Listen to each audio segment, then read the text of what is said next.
they have to, if they want trade distribution, be willing for this feedback, be willing for the work, be willing to say, hey, you know what? All of sales, all of marketing, all of editorial is looking at this, and the title and the cover really have to have this element in order for it to work in the market.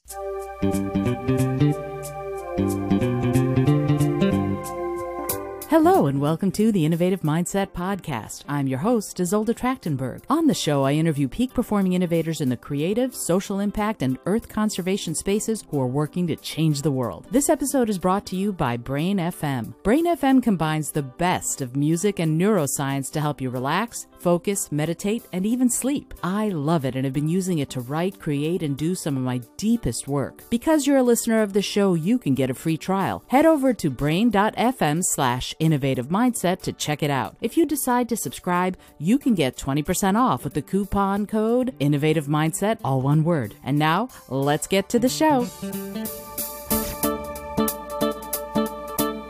Hey there, and welcome to the Innovative Mindset Podcast. My name is Isolde Trachtenberg. I am super happy that you're here. I'm thrilled and honored and so happy to welcome this week's guest. She and I have just been chatting before we started recording, and I know this is going to be a super fun conversation.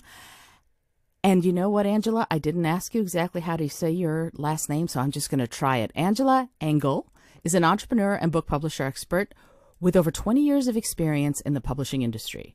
After working for 20 years in the publishing industry and with major publishing companies, including Chronicle Books, 10-Speed Press, Cameron & Company, Dwell Studio, and Moleskine, Angela is on a mission to disrupt the publishing industry by giving budding authors more agency and authority in the publishing process. And you know how close that is to my heart, with 6 books to my name and 3 more in the pipeline. As founder of the Chronicle Books Studio, she provides authors the support they need to get a book out into the world. She's the founder and CEO of the Chronicle Books Studio, and it's a partnership publisher working to pair authors' vision with quality book production in the areas of lifestyle, gift, and children's books. Angela, I am so glad that you are here. Welcome. Thank you. And you pronounced my name perfectly. Oh, yay. I was a little concerned, and I was like, I normally ask, and completely forgot, because I was so excited to be talking to you, and we were having such a great conversation that everything went out of my head.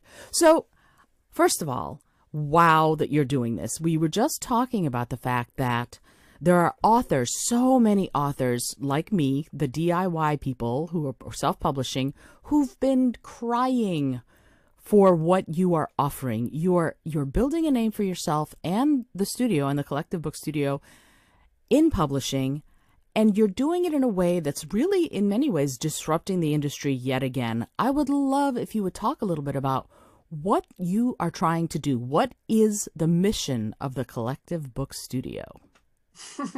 That's a big question. I know. Mission. But I have, as you said, I have a career of over 20 years in the space. When I was a young thing right out of college, a comparative lit and creative writer, I loved books. I mean, who doesn't, right? Right. Especially in the journalism field, in the creative writing field, in the English major, all of our stuff. And our dream is to work in publishing. And I got my dream. I got really lucky. I was, 1 or 2 when I graduated, and I drove down to San Francisco and I applied for this job at Publishers Group West, which is now bought by Ingram. We all know who Ingram is. It's a huge mega wholesaler. And obviously self-publishing knows a lot about Ingram. Oh yeah. And I got my first job there.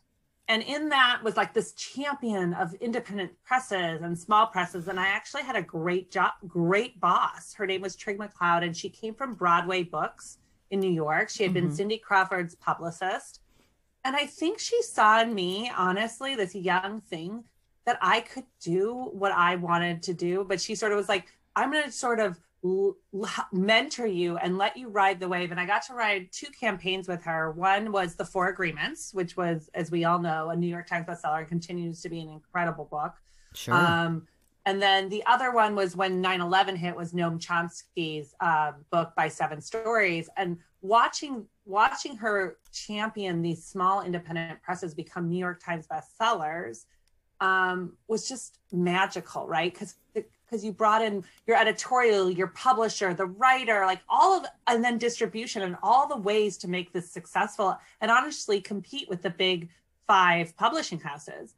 And then at that same time, there was something called Amazon. Oh, yes. And they were really just a book retailer, right? Like it was like Amazon and Walden Pond in the malls, right? Like where did you go buy books, right? Barnes and Noble was like the big thing, Borders, and there was like some Walden Ponds, and there was Amazon that was like starting to be a book retailer. Right. And at that same time, it was also like, maybe Urban Outfitters or Anthropologie or Papyrus should start selling books. And I started just this sort of career path with, even in the publishing space, carving out for myself, becoming a specialist in how do we sell books outside of the book trade, right? Wow. And partly how you do that is packaging, is the way the book looks. Because you have to remember, you're writing for someone else. Right. In many ways, you have to understand your audience and the buyer. Sometimes the person who buys the book is completely different than your audience. And so understanding that package is really key. So my mission was, let's jump ahead over almost 3 years ago, when I had been back, my career was interesting partly because, I'm a mom of 3 girls, and, I'm pregnant with my 3rd baby, and I'm at a big trade show, and I'm like, God, I can't keep like pumping like this. And I got 2 kids at home. So, I quit and I started consulting. And in this time of consulting, there was this boom of self-publishing. And I understood why people were going that route. But I saw also an issue when it came to understanding the full reason traditional publishing is so sacred. One being the craft of the book, the typography, the editorial, everything, the illustrations, and then also the distribution piece. So I wanted to find a company that could offer something completely different than Amazon can ever offer, which is, people ask me this all the time. Do I have to sign an NDA? I'm like, there's no NDA to sign. It's people. Like how you can't really recreate Angela or Dean Burrell or Elizabeth Sahi, like any of my staff. So you get to work with people who have been experts in this field for decades. Yeah. So that's sort of the mission, is how to let people, I would welcome agent network, and we use agents for illustrators. It's not necessary, right, these days. And so how can we make sure that people are having access to publishing and not having to wait 3 to 4 years to get on a list or develop a huge profile and, Instagram following and all the other hurdles that are existing now. My model is different, right? And people do and have to invest in their work. Our royalties are also much higher. So it's just a give and take, why I call it partnership publishing. I'm taking all of that in for a second. That was a lot. I asked a big question. You gave a big answer. So here's the thing. I love the notion of partnership publishing, and I hear what the Collective Book Studio brings to the table. How much pushback do you get from the more traditional ways of publishing, like the Big 5? What kind of reception are you getting from the more traditional spaces? Oh, I have been just like cheered on. My colleagues are awesome. I mean, we just signed Fran Hauser, incredible woman. And she had a New York Times bestseller, Myth of the Nice Girl. It was just my big win this week was there was an article in Publishers Weekly in our trade magazine, in the print and digital, that the Collective Books Studio is trying a new approach. And we were the keynote breakfast speaker, Pamela and Rocco, for Kaliba, which is an institution, right? It's the California Alliance of Booksellers. We were the keynote at their breakfast, her and Deepika Chopra. And why? Is because I'm saying to the world, hey, I'm just saying, let's figure out how Amazon cannot control the distribution piece. Because when you're self-publishing, you're really kind of also, although you own your IP and you have all this control, you're actually giving many of it over to Amazon, right? Sure. If you think about it, because there's definitely ways bookstores can sell you when you go through Ingram and Ingram Spark. That said, you don't have a massive team behind you selling your book into what I mean, you're in Brooklyn. So, okay, books are magic. Amazing, right? The Strand, amazing. Green Apple. So I'm such a huge champion. I think this goes back to my activism, right? We kind of talked about this. I am such an activist that I'm like, I am not going to leave my small booksellers behind, right? Like, I personally only buy my books on bookshop.org. That's my person. Now, I can't say to say that to everybody, but for me, I believe that the small acts we choose to do change the trajectory of our lives, because we're teaching our community, we're teaching our kids. So for me, I just decided, oh, what is my small act? I sometimes can't run into every small little bookstore. I'm busy with my 3 kids, but I can click a button and buy a book on bookshop.org. I love that so much. That makes me so I know, seriously, it's like, yay, good for you. And I think that notion of small acts adding up to big changes is it's key in many ways, in the way so many authors have to do things. And it seems like it's key to the way the Collective Book Studio is doing it. And you're disrupting. You're a disruptor because you're providing more pathways for authors to get published. And yet, like, as a self-published author myself, one of the things that has happened when I've tried to do it is stores and first of all, getting into libraries is very challenging. The ALA is like, yeah, I don't think so. But at the same time, they often don't want to talk to you unless you have some sort of a company behind you. How does the Collective Book Studio maneuver in that space? Like, because you have distribution, the smaller stores out there, more independent booksellers, are willing to talk to you? Or is there some other pathway that you can follow that just a single person might not be able to? No, we have full distribution. You have to. So we partnered with Independent Publishers Group out of Chicago. They also own Chicago Review Press and Triumph Books, two great companies. I personally am a huge fan of Chicago Review Press. And we started as a packager. I'm going to back up. Like, the Collective Book Studio, what is a packager is we will create books and then we will sell them to other publishing houses lists that have distribution. It's very common in the industry. Or we'll do proprietary work. Like, we're doing these beautiful, big custom board books for Costco. So this is very common, actually. Like, a lot of publishers, 20 to +% of their list is buy-ins or pack from packagers.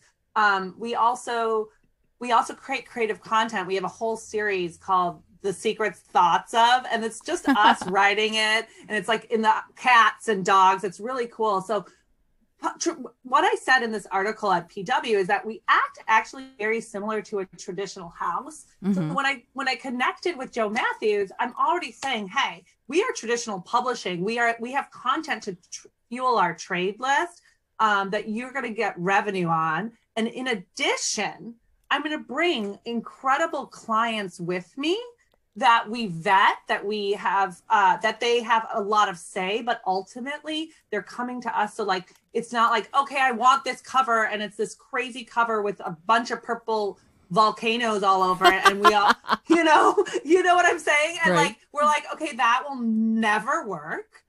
So they come to us with knowing it's in my contract that, like, ultimately they have to, if they want trade distribution, be willing for this feedback, be willing for the work, be willing to say, hey, you know what? All of sales, all of marketing, all of editorial is looking at this, and the title and the cover really have to have this element in order for it to work in the market.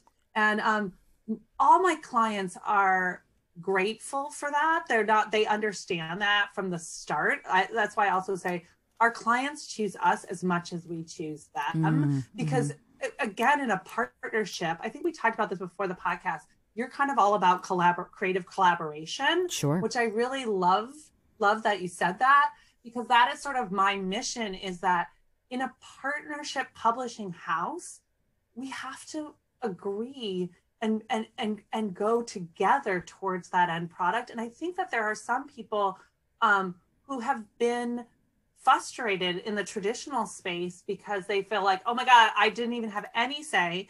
And then there's people in the self-publishing space, like you say, you can't get into libraries, where if you come through us, like I'm doing a TLA, a Texas Library Association, like big, huge giveaway box, because I can because I have major distribution. And they have booth space at those shows, don't forget. Right. They have and I pay into that. So my company is listed in trade shows too. So librarians know that they can easily buy us, and that we're a publishing house, a company.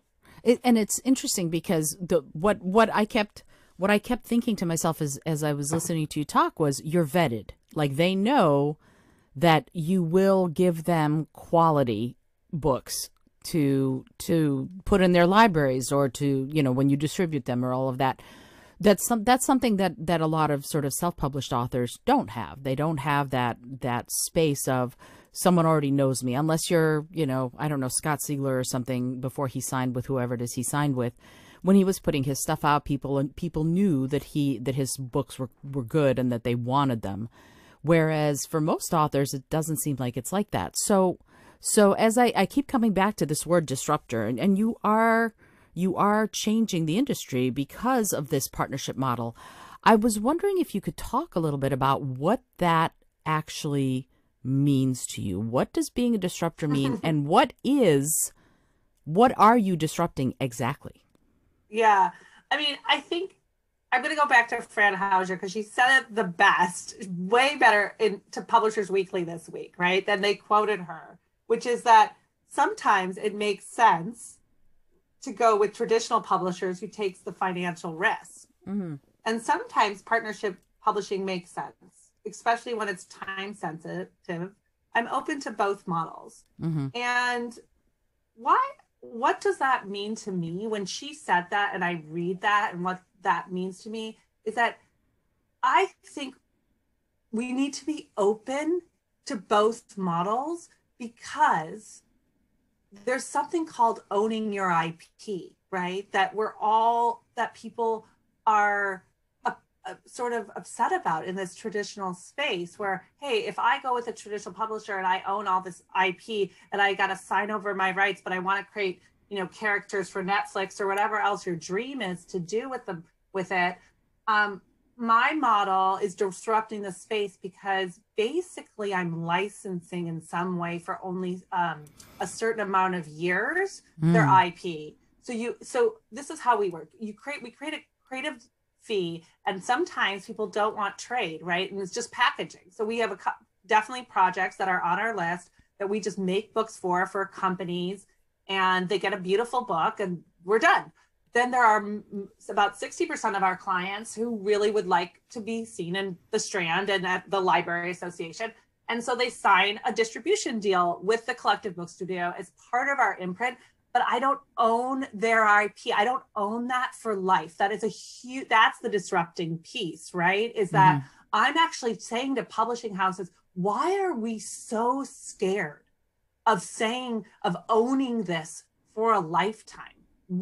Because Amazon has disrupted our industry. Let's be real. People are going there, they want faster, and they don't want to have their IP owned. So let's listen to what they're asking for. This is it's almost like we talk about movements. Look, I think enough people have spoken to say, I want to have a book. I really want to have a book, and no one's listening to that. So I'm going to just do it on my own. And Amazon saw that need. And now they have not only been able to do it successfully, there are several, if not hundreds, of companies that are hybrid services that offer certain kinds of editorial and great ways to make a really good book, which is important. And you can get an editor and you can get a graphic designer through them, but they still don't have the distribution piece, right? And so they're able to sort of utilize Amazon's ability for sales and still create some quality production in some way, but they still don't have the ability, those services, because ultimately they, hand it over to you and you're left, right, as an author to do it all, to still do all the marketing, to do still all the PR, and ultimately to, print on demand or to do some offset. You're still left with that piece. And I sort of felt like, well, if I created an imprint and a trade imprint that that was truly vetted, I could get the distribution, because then librarians, booksellers, they trust what's on our list, right? They know it's been vetted through what I started this podcast with, really seasoned professionals for decades who come from, don't forget, places like Random House, HarperCollins, Chronicle Books. I mean, that's where my staff comes from.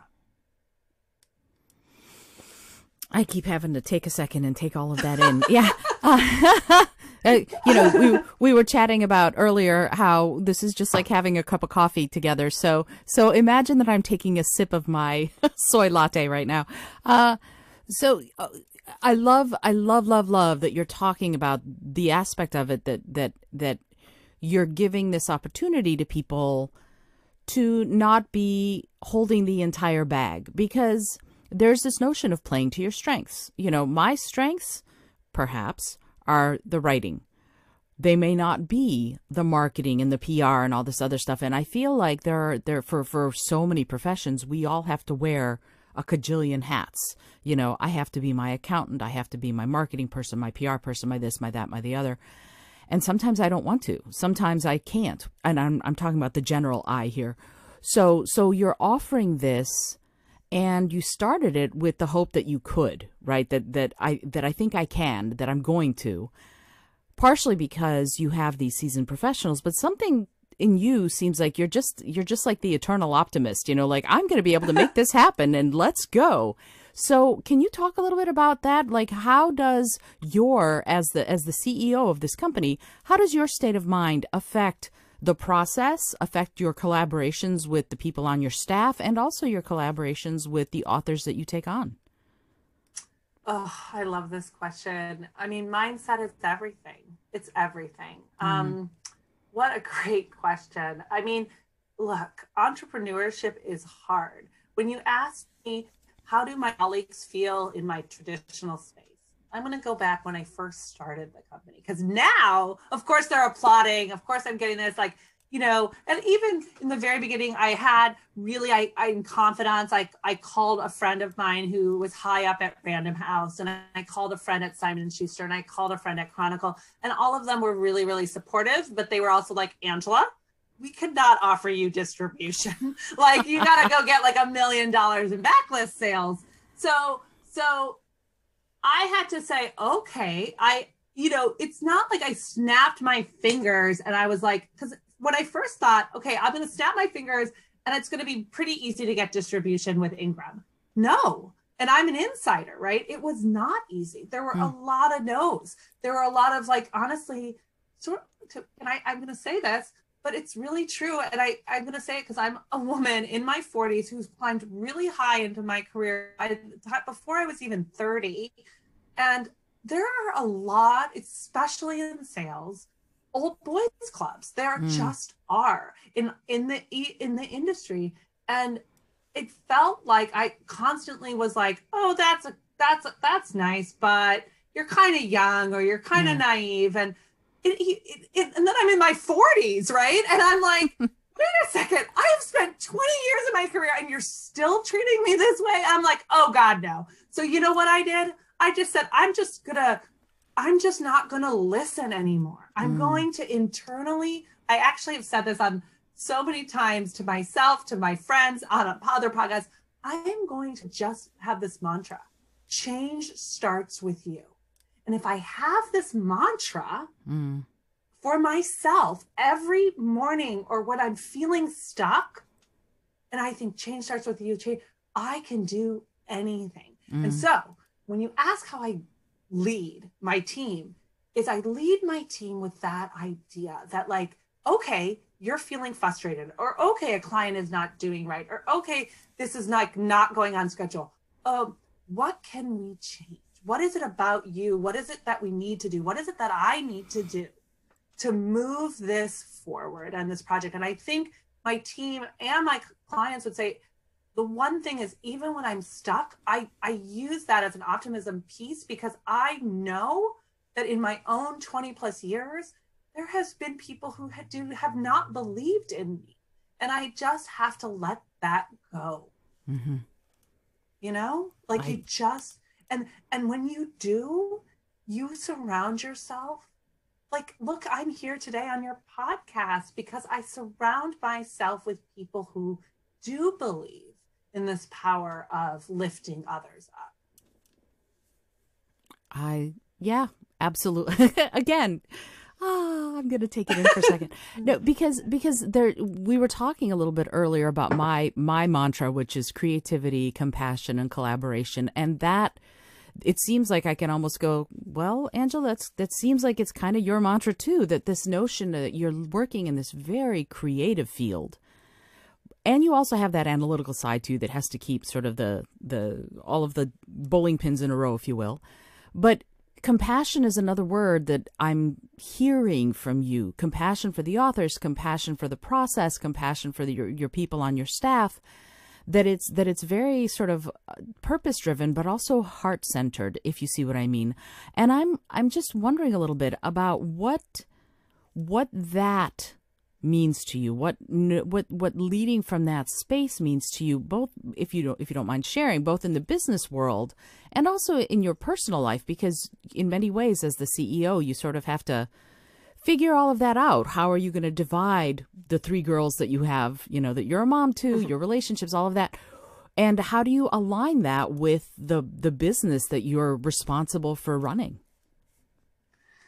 You asked some really good questions. You know, while you were talking, I'm thinking of this woman. Her name is Susan Reich, and she was president of like Avalon, which was this really cool publishing house. They had like tons of imprints, one being Seal Press, which was this great imprint. She ended up becoming president of, I believe, Publishers Group West, which is part of Ingram. And when this is my biggest tip to any person: find the really people who've all done it before you, who've been able to, especially I think women, I needed to find a woman in my life who had already climbed such a ladder and had been in boardrooms and was such a boys club that I could like sit down with. So when I first started this business, and they have to be in your industry. So she was in my industry. She like understood my industry. And I asked her to coffee. I hadn't talked to her for years.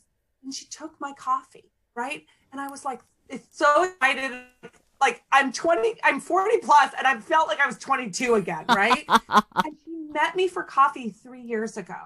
And she said to me, I love your idea. I think this is going to work.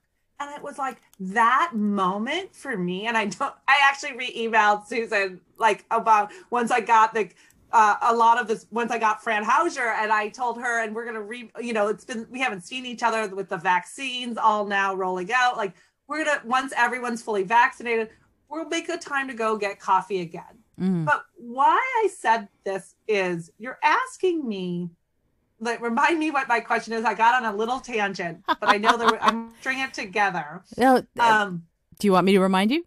Yes. Okay. So basically it's how do you align the compassionate, heart-centered, purpose-driven part of who you are with business and also your personal world, and how you figure all of that out.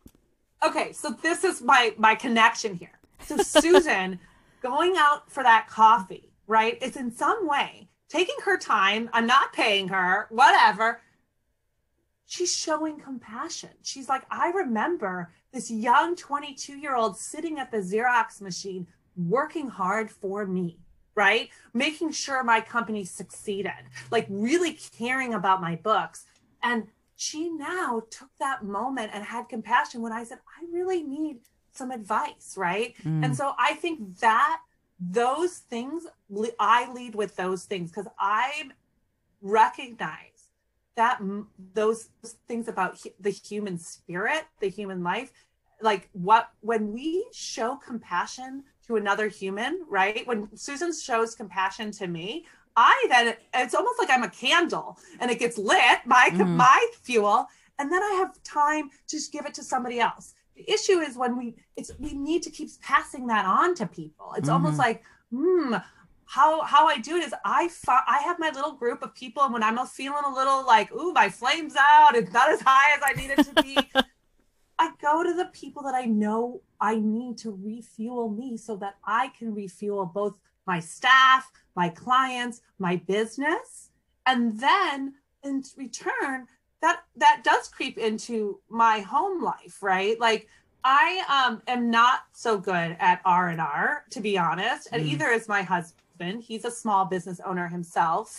He actually is a controller, accountant for restaurants. So it's intense, I bet, for my girls to have two small business owners in the time of COVID. But my girls are like, they're the biggest champions of me.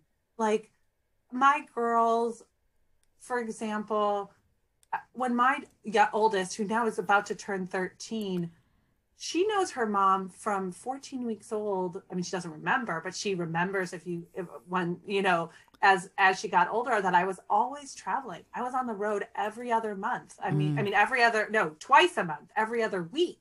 Wow. And I was pumping. I mean, of course I was. I was selling to Costco. I was selling to Target. I was selling to Bye Bye Baby. I was selling to Babies R Us at Toys R Us when that account existed. And so mom wasn't there in that same physical way. So when I was quit with my kind of corporate lifestyle, she was already like 8 or 9 years old, right? And I'm having a baby. My youngest and my oldest are 8 years apart. And there was a moment I had a meltdown. This is about compassion. And I just lost it. We were in the car and I had a crying baby, and I have a 9-year-old and I have a toddler, and they want stuff. They wanted to stop at the Gap or something annoying. And I said, I turn around and the baby's crying. I probably have to nurse and my boobs are probably huge. And I didn't have, for the first time in my life, I didn't have this like big job to like, or a nanny to pick them up or something. And I said, I turn around and I'm like, your dad makes all the money. Why don't you go ask him to take you? And my oldest looks at me and she's like 9 years old. And she's like, Mom, you can make money too. Oh, yeah. And that moment, that compassion, that realization that like, oh my God, I've beaten myself up. I've had mom guilt that I haven't, wasn't able to go to her kindergarten, this or that. My daughter actually sees me so differently that's what motivated me to found the Collective Book Studio. That's what motivates me every day. That kind of fuel that she was like, Mom, you're a badass. Oh, that's amazing. I love that. And it's so telling that sometimes we just can't see ourselves as well as the people who love us can see us. There's a real powerful lesson right there. Wow. Incredible. Incredible. Thank you for sharing that. That's amazing that you were aware enough to take the lesson from that. There are people out there probably would have gone, yeah, whatever, but you actually stopped and you actually took it in, and that's amazing. Good for you. Wow.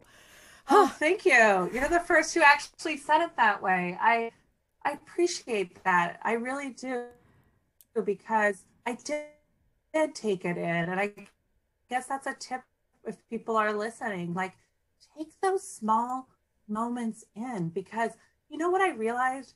My anger or what I said to my children, that's not okay. Like that wasn't about my husband. Like, a partnership, just like in my business, but in my marriage and in my relationship, which we've been together 15 years, almost 16, it is a give and take, right? Mm. Like there are moments that we're gotta share in the work. And that's really what my daughter, who I'm she I gotta tell you, these 13-year-olds, she's gonna be in eighth grade next year, they're about when they talk, I don't know. I just want to say, like, the way that they're intelligent about gender is just incredible. And I think in that moment, my daughter was really able to say, "Whoa, mom, check yourself." And she was only like 9 years old.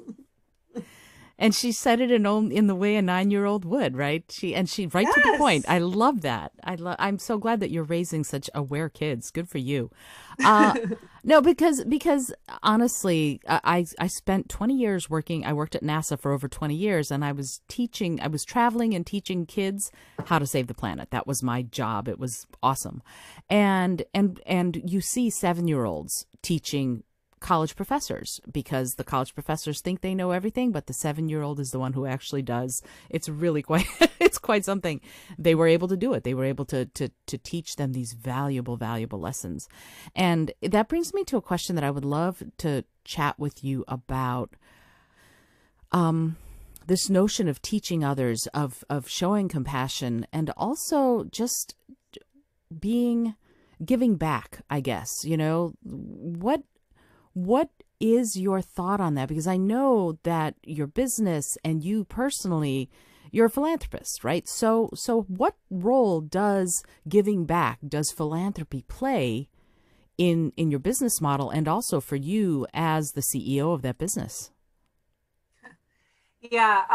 Well, I think that if we wait around always to say, okay, who else is going to do this, or I don't like it this way, or we have that kind of mindset, nothing will change, right? Mm-hmm. It's like, so I in the start of the pandemic, about now a little over a year ago, one of my closest friends was an ICU doc here in Oakland, and we all know there wasn't enough PPE.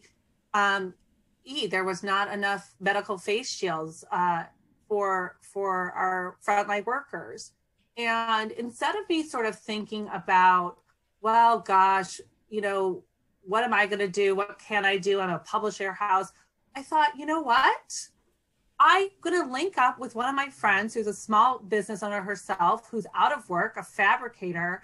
And because we're a business, we're going to be able to wire money over to DuPont and make medical face shields. And people would be like, what is a publishing house? Why is she doing this? Right. Mm. So my why is that my best friend was working nonstop in the ICU ER. My home is very, very close to Highland Hospital, which is it's from the county hospital. It's a public hospital, which is serves a lot of low income and brown and black people and people of color and indigenous color and low income. And it's literally down the street from me. There's and I'm an Oakland business. And so I felt it was my duty, my right, even though I might manufacture books, as a community activist, paying taxes and being part of Oakland and this hospital.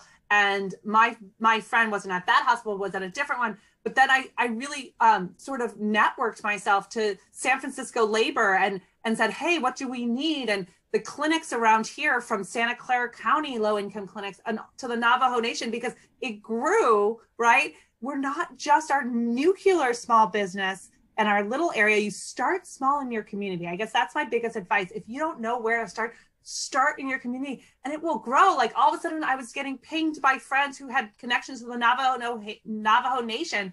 And if you allow yourself to say, okay, I'm going to give myself this little time to be an activist in this particular space, and you open yourself up and you, like we're saying, we collaborate with other people who you can network with. I ended up giving money over to a nonprofit to really maintain all of it, because I have to go back to my real business, right? But my work is not over in that moment.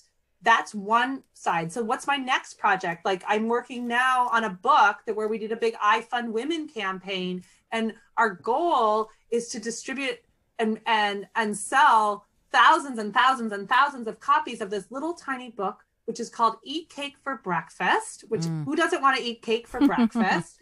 And it's written by this incredible entrepreneur and philanthropist, Viola Suntanto, and she wants to be able to give back to UCSF Oakland Children's Hospital.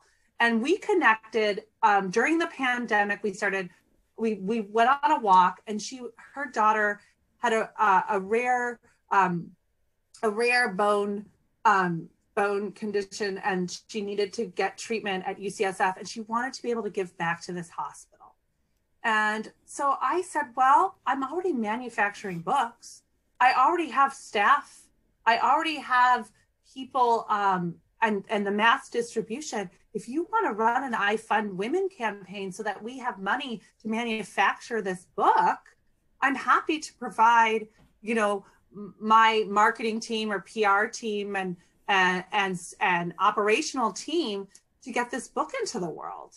And that's what I also would say. If you are a small business and you want to give back, sometimes you are able to just because you have a certain capability in manufacturing. If you think about all the places where they made masks to donate or other things, I just think it's finding those things. I also know that giving back, it can be so easy. What did I say? I just buy my books now from bookshop.org. They've raised over $12 million to independent bookstores across the nation. Like, that's also activism. If you just think about what your business or who you are can do and give back. I mean, for me, when Black Lives Matter really was at the forefront of everybody, it was it was my duty for my kids to go out there into the streets, to make signs, to see it, but it was also not enough. Like, we ended up sending face shields to Minneapolis to service, for example, Children's Minnesota Hospital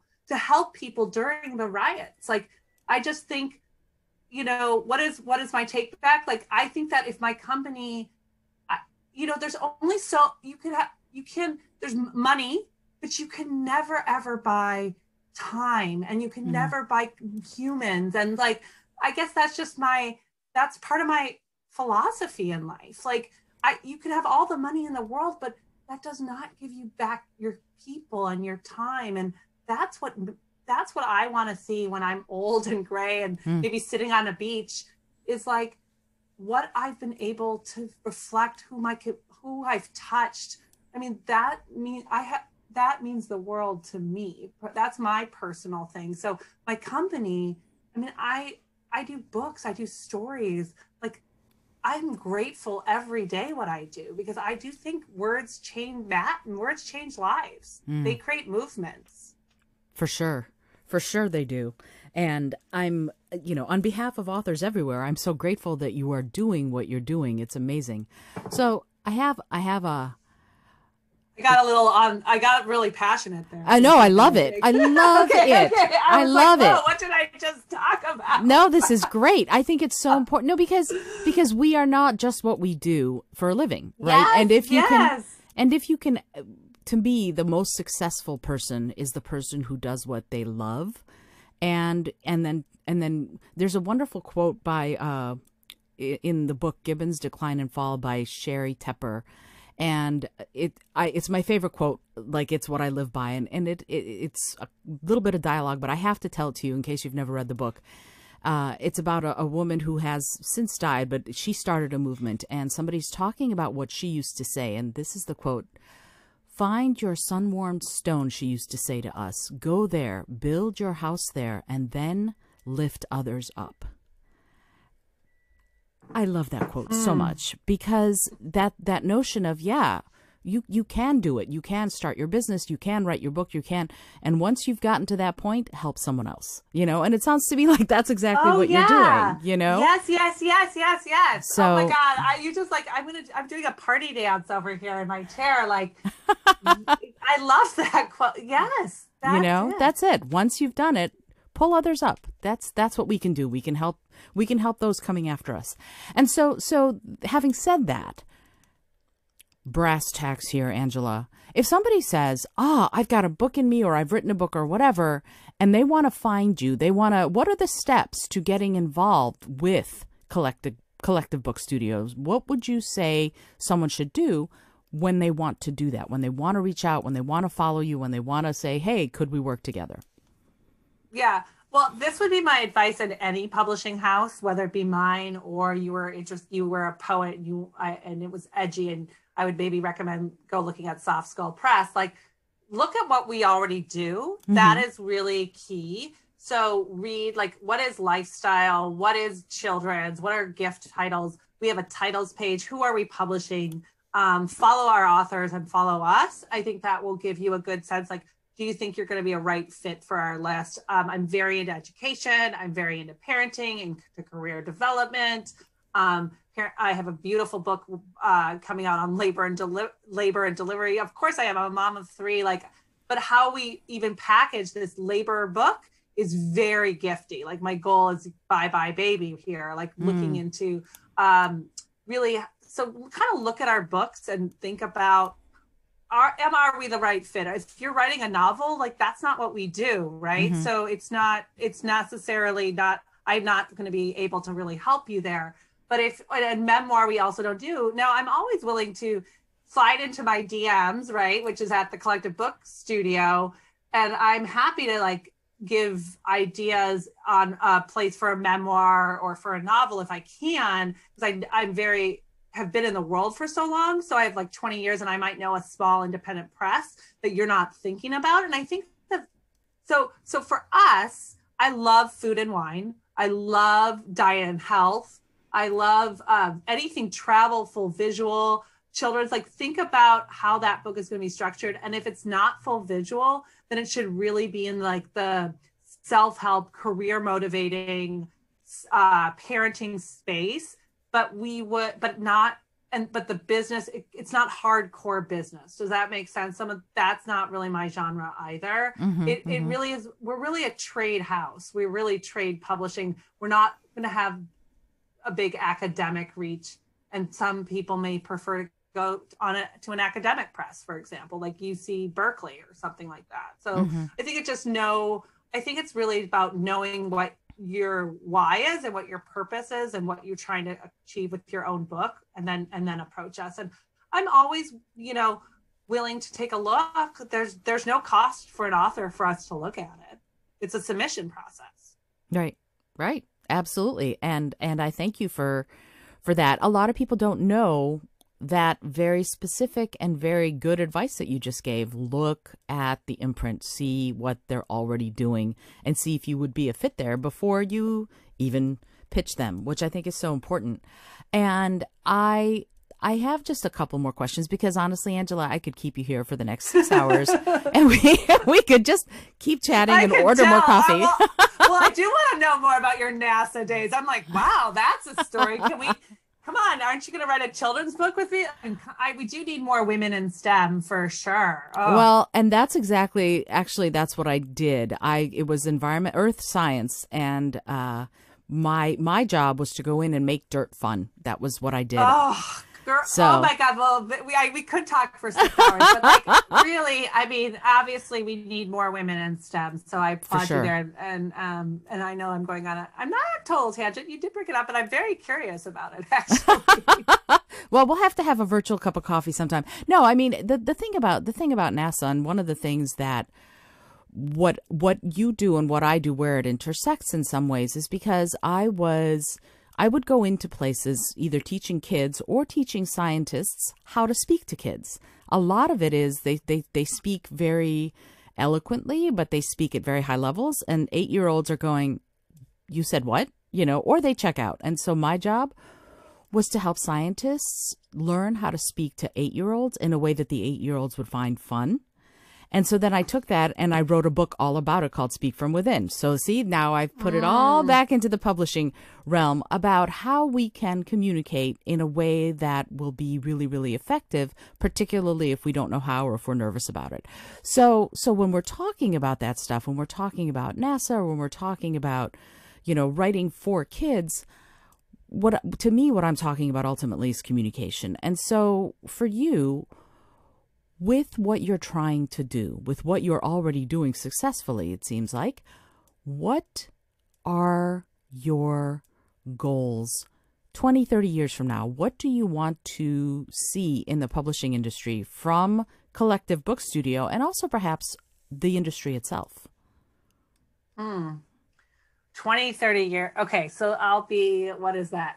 Over 70 in 30 years? When you're on the beach and you're going, okay, I have done all of this really cool stuff. What are you thinking? Yeah. Well,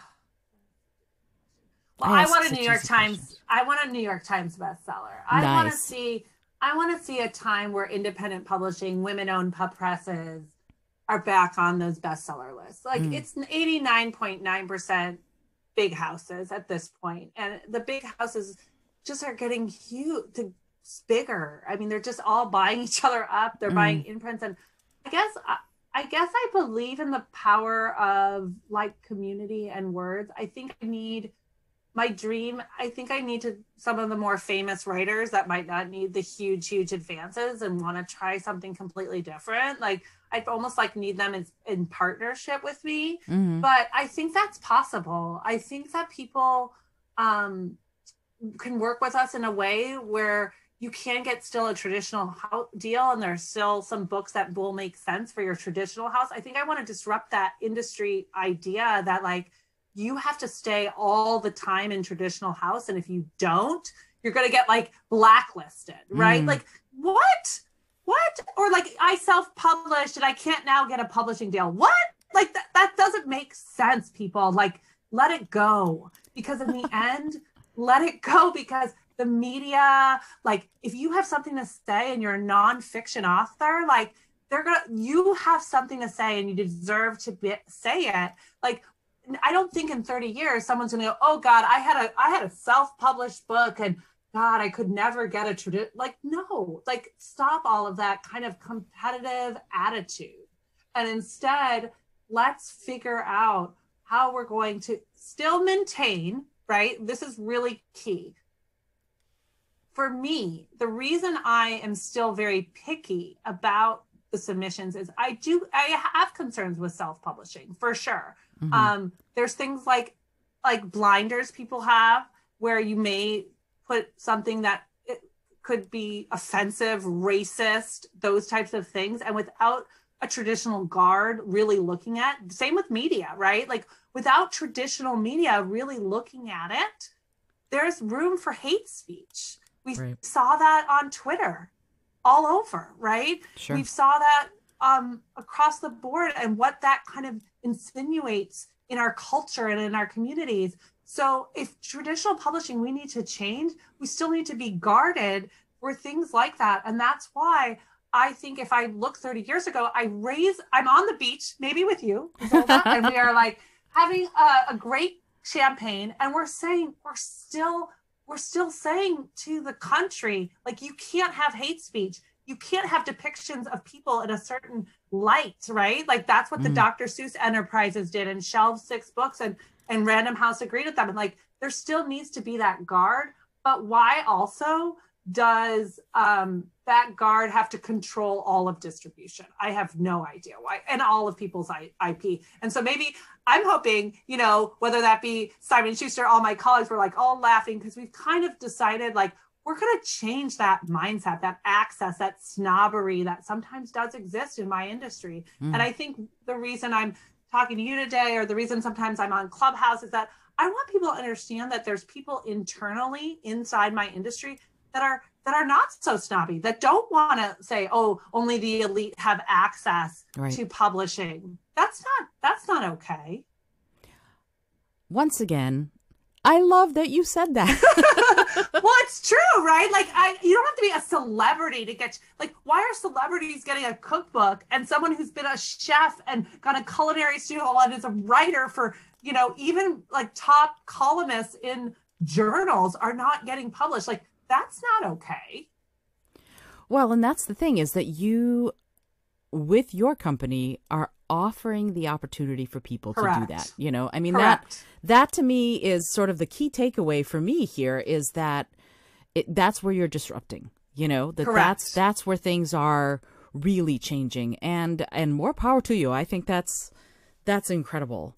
And again, I have like 45 more questions that maybe you'll come back and we'll do a part 2 of this interview, because I'm having such a wonderful time chatting with you, but I recognize you have a life to get back to. So I would love it if you wouldn't mind giving I put it in the show notes, but people learn differently. So if you wouldn't mind saying where people can find the Collective Book Studio, as far as on Instagram or on LinkedIn, wherever you are, and your website, so that I can also put it on the show notes, I would appreciate it very much. Thank you. So our website is thecollectivebook.studio. Very easy. It's just thecollectivebook.studio. And then on LinkedIn, you can just reach out to me, Angela Engel. Our company's on LinkedIn as well as the Collective Book Studio. So both places, but feel free for people to DM me. I love LinkedIn. It's one of my favorite platforms. We also are active on Instagram at the Collective Book Studio. We don't have Twitter. You know, there's only so many things we manage, but we're so visual that Instagram or LinkedIn as a personal, or our website, I would love people to subscribe to our newsletter. We have a newsletter that's growing that goes out twice a month, and it's really great. We have like this column called Read With Us, and we give all kinds of tips on what we're reading as a staff. And I don't believe that I have to only tote my books. I really talk about the industry. We have blogs that we write. So I just ask for people to build community with us and to engage with us. And yeah, that's part of the fun. Absolutely. And I can say, as a subscriber to the newsletter, that it is a lot of fun, and I've gotten some great reading recommendations out of it. So thank you for that. Good. Thank you. So again, Angela, I'm super grateful to you for being here. Really, what a joy to talk with you. I have just one last question, and I ask it of everyone who comes on the show. And it's a silly question, but I find that the question often yields some pretty poignant answers. And the question is this: if you had an airplane that could skywrite anything for the whole world to see, what would you say?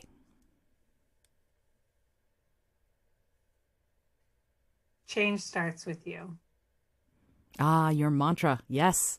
Yes, that's fabulous. Thank you so much, Angela. I appreciate it. It's a great, beautiful. I can see it in the sky already.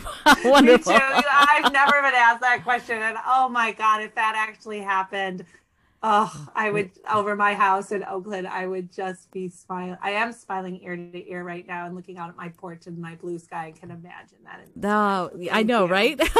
Thank you so much for that. This has been a fabulous chat with Angela Engel, who is the CEO of the Collective Book Studio. You are going to obviously need to follow her and the studio on Instagram and on LinkedIn. See what they're doing, see how they're disrupting the entire publishing industry. I am Isolde Trachtenberg for the Innovative Mindset Podcast. If you're liking what you're hearing, please rate and review the show. I'd love it. I'd love to hear from you. I love your comments, as you know. And if you're a writer, get in touch with me, because I'm always thrilled to talk to other authors.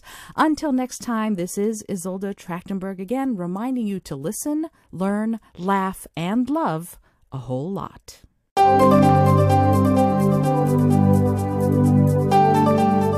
Thanks so much for joining me today. I really appreciate you being here.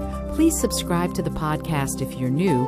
And if you like what you're hearing, please review it and rate it and let other people know. And if you'd like to be a sponsor of the show, I'd love to meet you on patreon.com/innovative mindset. I also have lots of exclusive goodies to share just with the show's supporters there. Today's episode was produced by Isolde Trachtenberg and is copyright 2021. As always, please remember this is for educational and entertainment purposes only. Past performance does not guarantee future results, although we can always hope. Until next time, keep living in your innovative mindset.